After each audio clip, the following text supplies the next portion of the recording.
The whisper began the moment the MRI results leaked. Joe Burrow's toe. Just one small joint on the quarterback's foot, but suddenly, the entire fate of the Bengals season seemed to hang on that swelling. On paper, the early reports looked calm enough. Day to day. But inside Paycor Stadium, those words triggered something darker. Anxiety moved faster than a kickoff return. Burrow wasn't just another player on the roster. He was Cincinnati's heartbeat, the cool assassin who dragged the team through January blizzards and playoff gauntlets. Every blueprint for a Super Bowl run started with him under center. And now, one injured toe threatened to shatter the whole plan. But here's where the story twists. According to multiple insiders, the drama didn't stay confined to the trainer's room. The NFL itself, yes, the league office, allegedly inserted itself into the Bengals' crisis. Executives, described as corporate storm chasers, reportedly flew into Cincinnati with a mission that stunned everyone who heard it. Their goal wasn't to check in on Burrow. It was to push Shadour Sanders, Deion's swagger-soaked prodigy, onto the field immediately. Forget the depth chart. Forget the playbook. The rumor was simple. The league wanted Sanders under center now. Not in a few weeks. Not in a year. Now, picture the scene. Bengals owner Mike Brown, the famously stubborn patriarch, sitting in his wood-paneled office, the faint scent of old playbooks in the air. Then the door swings open. In stride league power brokers, armed not with scouting reports but with engagement graphs, prime-time rating spreadsheets, and billion-dollar forecasts. They don't sip coffee. They slam espresso. They don't ask politely. They issue declarations. "Start Sanders," they allegedly insisted. It wasn't a request. It was a boardroom blitz. The rationale, at least from the league's perspective, was brutally simple. Sanders isn't just a rookie quarterback. He's a headline magnet, the son of primetime himself, a walking sponsorship whose very presence could make television executives salivate. Burrow's injury dimmed Cincinnati's national shine.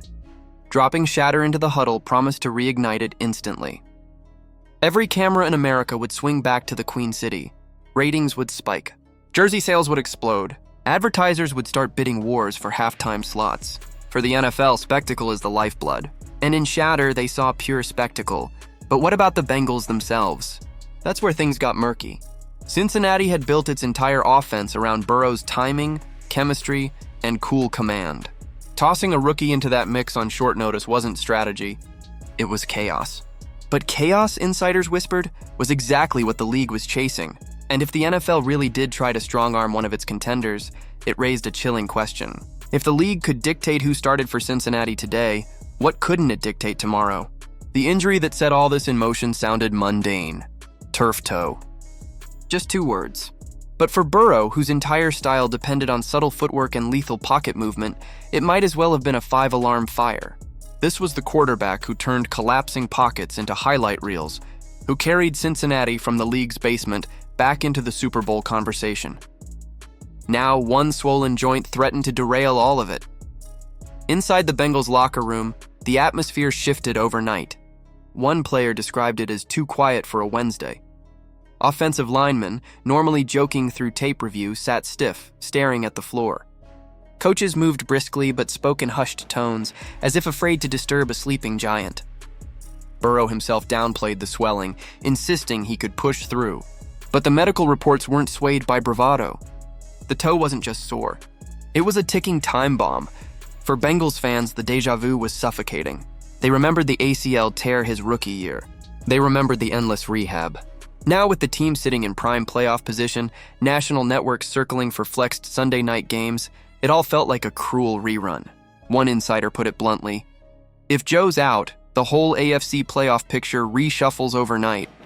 And just as panic began to set in, another kind of tension emerged. One that stretched far beyond Cincinnati.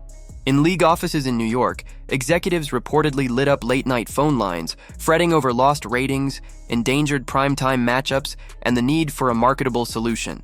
That's when the name Shatter Sanders started bouncing through the halls like an echo. It was audacious.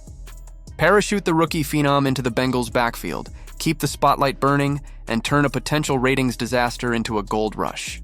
Never mind the carefully constructed schemes. Never mind the veterans waiting their turn.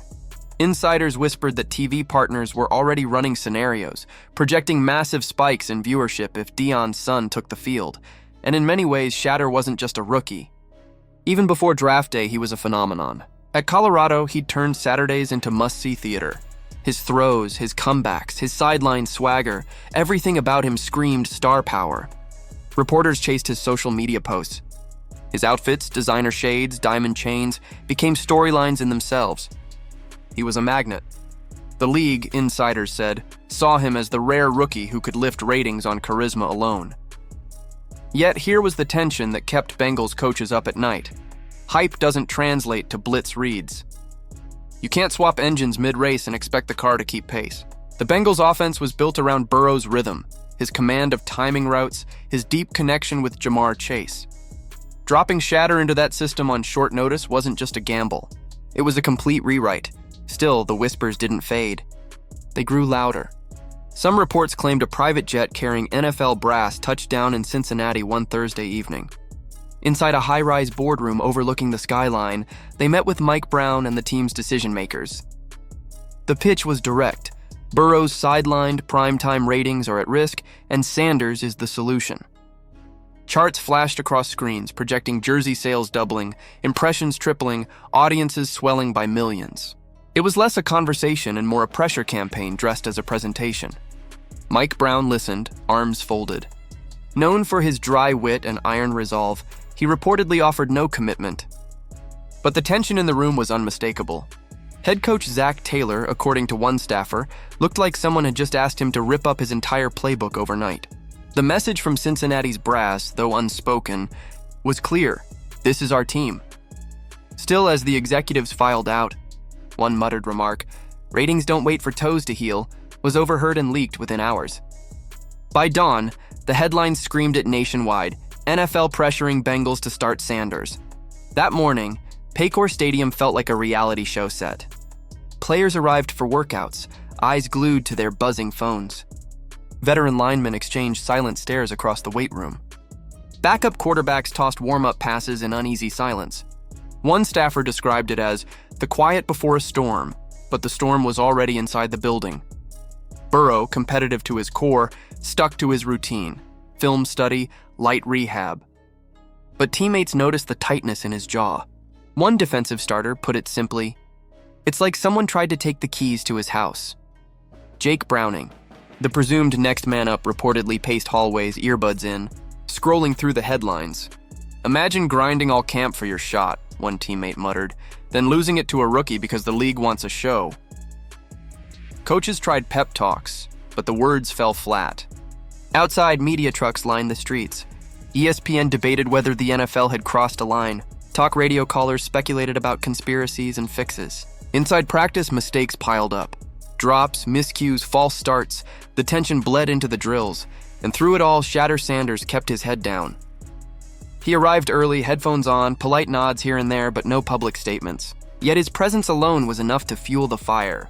Was he the league's chosen savior? Would he be thrust into the spotlight before he'd even mastered the playbook? By late afternoon, Cincinnati wasn't just a football town. It was the epicenter of a media firestorm.